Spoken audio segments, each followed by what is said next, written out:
Assalamualaikum warahmatullahi wabarakatuh. Salam, Om Swastiastu, Namo Buddhaya, salam kebajikan. Tabi pun, yang saya hormati Ibu Dr. Eka Sofia Agustina, SPD MPD, dan Ibu Siska Mayarita, SPD MPD, selaku dosen pengampu mata kuliah pembelajaran berbicara. Perkenalkan, nama saya Alia Kurnia Febriani dengan NPM 2513041003. Izinkan saya menyampaikan sebuah dongeng Si Kancil dan Jembatan Bayangan. Di sebuah desa, terdapat sungai besar yang airnya berkilau seperti kaca. Setiap pagi, para hewan pergi ke sungai itu untuk meminum, bermain, atau sekedar bercermin. Namun, ada satu hewan yang paling sering di sana, si kancil, yang terkenal cerdik sekaligus kadang terlalu percaya diri. Pada suatu hari, sungai itu mengering, tiada air yang mengalir, tidak ada ikan melompat, dan tidak ada suara gemercik. Semua hewan panik. Apa yang terjadi? Keluh kerbau. Aku belum mandi 3 hari, teriak monyet. Air itu sumber kehidupan, kata burung hantu. Jika kita tidak menemukan sebabnya, seluruh hutan bisa kering. Kancil yang mendengar semua itu maju dengan tegang. Tenang teman-teman, aku akan mencari penyebabnya. Lagi pula, siapa lagi kalau bukan aku, katanya sambil senyum bangga. Sebagian hewan hanya menggelengkan kepala, tetapi mereka tetap berharap. Kancil pun berjalan menyusuri sungai, jalur sungai yang mengering. Lumpur menempel di kakinya dan bau tanah lembab memenuhi udara. Ia berjalan jauh hingga mencapai lereng berbatu, yang jarang di mana disentuh hewan manapun. Di sana ia melihat semua yang aneh, bayangan jembatan yang panjang dan gelap. Padahal tidak ada jembatan di atasnya, bayangan itu seperti tirai hitam yang menutup aliran sungai, membuat air yang mengalir. Aneh, bayangan tanpa benda, guman Kancil. Naluri petualangnya bangkit. Ia mendekat, tiba-tiba angin dingin bertiup.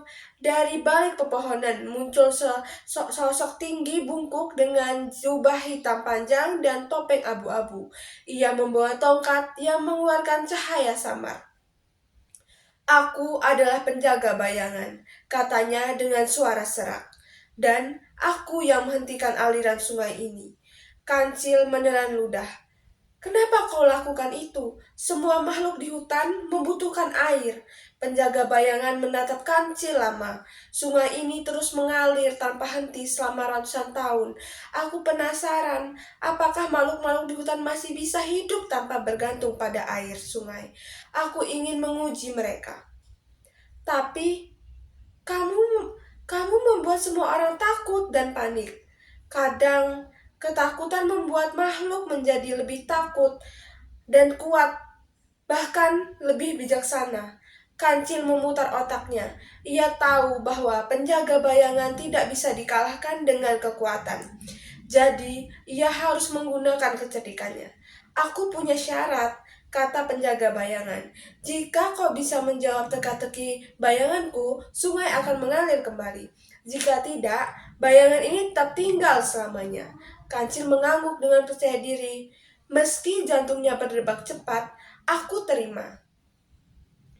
Penjaga bayangan mengangkat tongkatnya. Bayangan bergerak membentuk sosok aneh di tanah. Kemudian ia berkata, "Apa yang ada setiap pagi tapi hilang saat siang? Apa yang panjang di sore hari tapi lenyap saat malam?" Kancil mengerutkan kening, ia melihat bayangan-bayangan yang bergerak menirukan sosok dirinya, pepohonan dan awan. Ia melihat bagaimana berubah mengikuti arah cahaya, lalu ia tersenyum, jawabnya dengan jelas. "Bayangan," jawab Kancil dengan mantap. Bayangan selalu ada di pagi hari, memanjang di sore hari, dan hilang saat malam hari, karena tidak ada cahaya. Penjaga bayangan menatapnya. Topengnya retak sedikit. Seperti senyum kecil, jawaban yang tepat. Namun, tiba-tiba ia menambahkan teka-teki yang kedua. "Kau pintar, tapi untuk sungai ini satu teka-teki tidak cukup." Kancil menelan ludah lagi. Baik, Beri aku teka-teki berikutnya. Penjaga bayangan mengangkat tongkatnya lebih tinggi. Angin berputar, bayangan membentuk lingkaran yang pecah-pecah. Aku adalah langit, dan di tanah aku membantu hidup, tapi juga bisa membuat orang tersesat.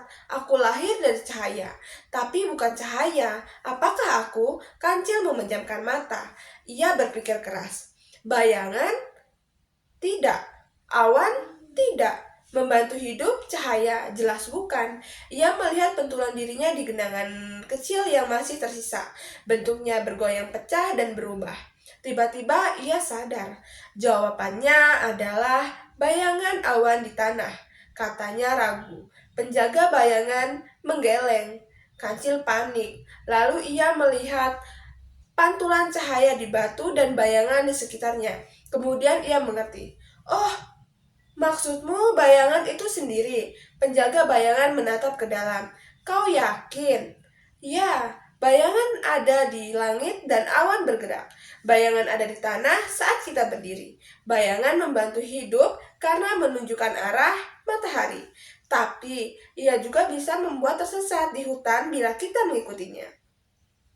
Ia lahir dari cahaya tapi bukan cahaya. Pendiam sunyi, lalu bayangan jembatan retak dan pecah seperti kaca hitam.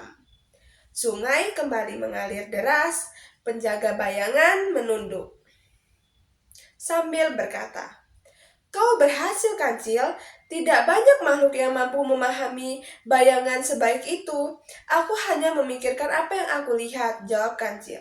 "Kau bukan hanya cerdik, tapi juga kau berani." Penjaga bayangan melangkah mundur dan tubuhnya perlahan menghilang. Jaga hutan ini baik-baik. Ketika Kancil kembali ke desa, seluruh hewan bersorak. Kerbau menyemburkan air ke udara, monyet bergelantungan, kegirangan, burung hantu menatap Kancil dengan bangga. "Kancil, kau pahlawan," teriak mereka. Kancil tersenyum, tapi kala ia tetap rendah hati. "Aku hanya melakukan apa yang harus dilakukan," katanya. Dari sejak hari itu aliran sungai tak pernah kering, karena bayangan jembatan itu tak pernah kembali. Itulah yang dapat saya sampaikan. Saya ucapkan terima kasih. Wassalamualaikum warahmatullahi wabarakatuh.